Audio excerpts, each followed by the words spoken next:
In the heart of Los Angeles, on a night when the crowd buzzed with restless anticipation, something extraordinary was about to unfold, something no one, not even the judges of America's Got Talent, could have predicted. Under the dazzling lights of the Dolby Theater, where hundreds of dreams either soared or shattered, a Filipino man named Adrian Rivas waited backstage, shaking slightly, gripping the lucky pendant that hung from his neck. It was shaped like a tiny, silver guitar, scratched and weathered from years of being touched, but it meant the world to him because it belonged to his father. And tonight, Adrian was not just singing for himself. He was singing for the man who had believed in him before anyone else ever did. While contestants rushed around, makeup artists brushed faces, cameramen carried heavy gear, and producers yelled instructions through walkie-talkies, Adrian stood motionless, as if rehearsing every breath. He could still hear his father's voice from years ago, telling him, "Son, if you ever get the chance to sing before the world, don't sing to impress them. Sing to tell your story." He closed his eyes and whispered a promise he had whispered 1,000 times before stepping on any stage, "This one's for you, Papa." Then came the moment. A producer called his name, and he followed the assistant through the hallway toward the blinding entrance where the stage awaited.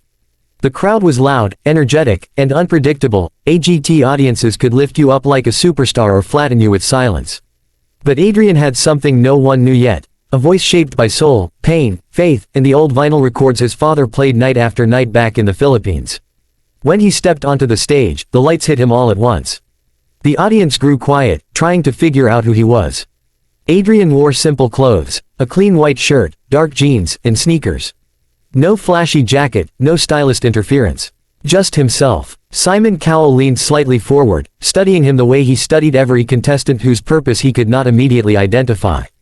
Heidi smiled kindly. Sophia leaned toward Howie, whispering, "I hope he's good." The theater waited for the first impression. Howie Mandel, the judge nearest to the mic switch, cleared his throat and asked the question that opened doors for some and closed them for others. "Who are you, and why are you here?" Adrian swallowed the lump in his throat and said, "My name is Adrian Rivas. I'm from the Philippines, and I'm here to honor my father. He passed away last year, and singing was the one thing we always shared."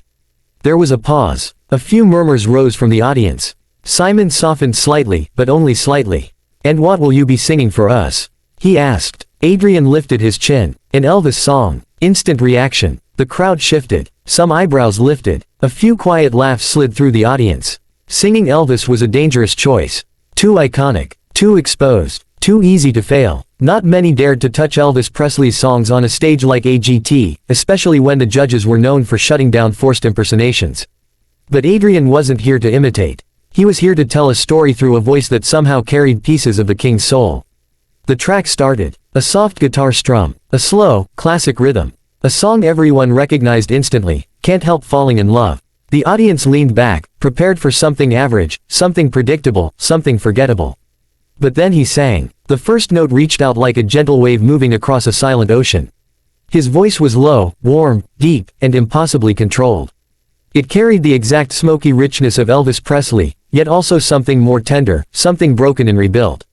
The crowd froze. Some gasped. Heidi's eyes widened. Sophia's jaw dropped. Howie leaned forward so far that the camera operator had to adjust focus. But it was Simon Cowell's reaction that electrified the room. His head, which had been angled slightly downward in cautious skepticism, snapped up in shock. He stared at Adrian the way someone stares at a magic trick they cannot explain. He even whispered, "No way." Adrian continued, pouring emotion into each lyric as if the story of the song was woven into his blood. The audience transformed. Within seconds, phones quietly lifted, people leaned forward, and an eerie, emotional silence settled over the theater, the same kind of silence that only occurred during historic AGT performances, the kind that changed lives. As Adrian progressed into the second verse, something shifted. His tone grew stronger, more powerful, more layered with emotion. His voice wrapped the room in nostalgia, pulling older audience members back to the 70s, reminding younger ones of videos, movies, moments shared with their grandparents, parents, or someone they loved. It was not just a song, it was a time machine. Midway through, Adrian hit a long, haunting note that caused the entire audience to erupt into applause even before he finished it. But he wasn't done. His father had taught him that every performance needed a moment, one unforgettable moment where the audience truly understood the singer's heart. So Adrian did something bold. He shifted the melody, introducing a soft soulful slide that wasn't in the original Elvis arrangement. It was a clear risk. He could lose the classic feel. But he trusted his instinct, trusted the Filipino flair his father encouraged him to embrace. And the result was breathtaking. Simon leaned back, eyes wide, smiling, a rare kind of smile he reserved for pure, authentic talent. Heidi pressed a hand to her chest. Sophia whispered, "This is beautiful." The audience, they were spellbound. Then came the twist. On the last chorus, Adrian's voice suddenly cracked, not from weakness but from emotion. A single tear fell down his cheek, and he pushed through the note with a trembling depth that made the room feel his heartbreak. The theater erupted again, this time not in applause, but in an audible collective gasp. Because they felt something was behind that tear. Moments later, Adrian finished with a soft, barely whispered refrain. The final note hung in the air like a prayer. Silence. Just silence. Then the auditorium exploded. People stood up in waves. A standing ovation thundered through the theater. Some wiped tears. Some clapped so hard their hands reddened. And for the first time in a long time on AGT, Simon Cowell stood up as well. Adrian covered his face, overwhelmed. He had never seen this, not even in his dreams. All he wanted was to honor his father. But in doing so, he had moved thousands. After almost 40 seconds of non-stop applause, Simon raised his hand to quiet the crowd. It took another 15 seconds before they settled. Simon looked at him with a kind of respect that few contestants ever received. "Adrian, that didn't sound like an impersonation. It sounded like Elvis himself stepped into your body and sang through your soul. I have heard thousands of singers in my lifetime. But your voice, your control, your authenticity, this is a once-in-a-generation talent." Heidi jumped in next. "You didn't just sing. You made us feel. You created emotion in the entire room. That is real talent." Sophia added, "You honored your father tonight. He would be so proud of you." Howie, ever dramatic, leaned into his microphone. That was not just an audition. That was a moment. But what no one expected was the next twist. Simon slowly placed both hands on the desk. He looked at his fellow judges. He looked at the audience. Then he looked back at Adrian. There is only one thing left to do after a performance like that. The crowd instantly knew what was coming. Screams filled the room. Adrian froze. Tears streamed down his face. Simon pressed the golden buzzer. Gold erupted from the ceiling, a rainstorm of shimmering light and confetti.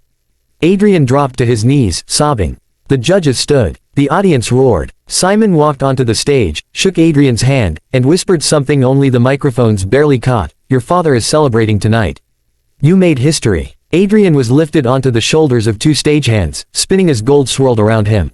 For a moment, everything seemed surreal, like he was floating inside a dream his father had planted years ago. But the story didn't end there. Because something happened backstage as soon as Adrian walked off stage. A phone call came in, from his mother in the Philippines. She had stayed awake all night to watch the livestream. She was crying. Adrian's heart tightened as she said, "Your father would be so proud of you. And now the whole world knows who you are." That call gave him something he didn't have before, clarity. His journey wasn't just about a song. It was about honoring heritage, honoring love, honoring the man who believed in him. It was about proving that Filipino talent could touch hearts across every border, every language, every culture. As the confetti settled and Adrian held the golden buzzer envelope in his hands, he whispered again toward the sky, "Papa, we did it." And the world knew his story was just beginning.